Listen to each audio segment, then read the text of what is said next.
Yes. And boses. Ang buhay ng katotohanan na simbahan. Mapanaw, Subic, Zambales. Shalom. Ang pangalan ko ay Aurora. Naway pagpalain ka ng sagana sa aming mensahe ngayon. Maximala Nateo. Mishli, Kabanata 7, verse 1. Anak ko, tuparin mo ang aking mga salita, itabi mo ang aking mga utos sa iyo. Mishli, 7, verse 2. Sundin ang aking mga utos at mabuhay, ingatan mo ang aking turo gaya ng balintataw ng iyong mata. Mishli, 7, verse 3. Itali ang mga ito sa iyong mga daliri. Isulat ang mga ito sa tableta ng iyong puso. Mishli, 7, verse 4.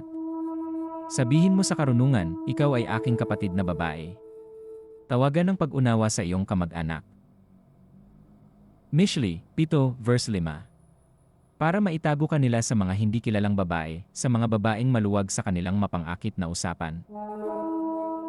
Mishli, 7, verse 6. Sapagkat ako ay nasa bintana ng aking bahay, sumusulyap sa labas ng salasala. Mishli, 7, verse 7.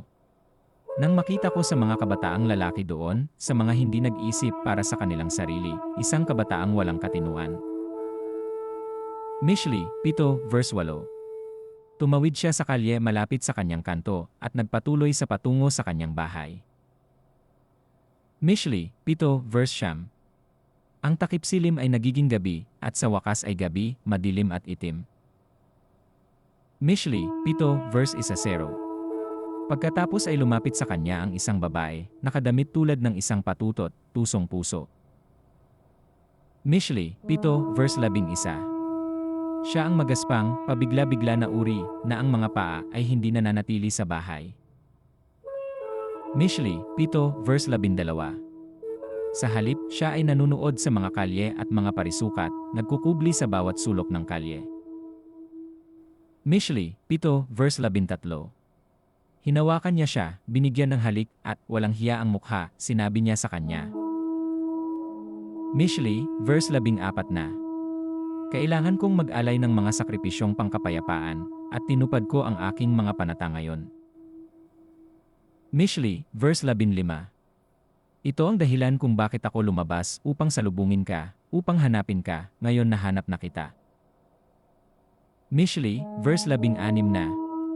Naglatag ako ng mga kubrekama sa aking sopa na gawa sa kulay na lino ng Egypt. Mishli, verse 17. Pinabanguhan ko ang aking higaan ng mira, aloe at kanela. Mishli, verse 18. Halika, magmahalan tayo hanggang umaga, mag-enjoy tayo sa pag-ibig. Mishli, verse 19. Ang aking asawa ay wala sa bahay, siya ay nawala sa isang mahabang paglalakbay.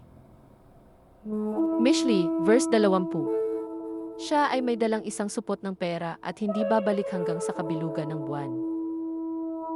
Mishli, 7, verse 21. Sa lahat ng kanyang matamis na pananalita ay nakumbinsi niya siya, inaakit siya sa kanyang mapang-akit na mga salita. Mishli, 7, verse 22. Kaagad niyang sinundan siya na parang isang baka na patungo sa katay, tulad ng isang hangal na parusahan sa mga stock.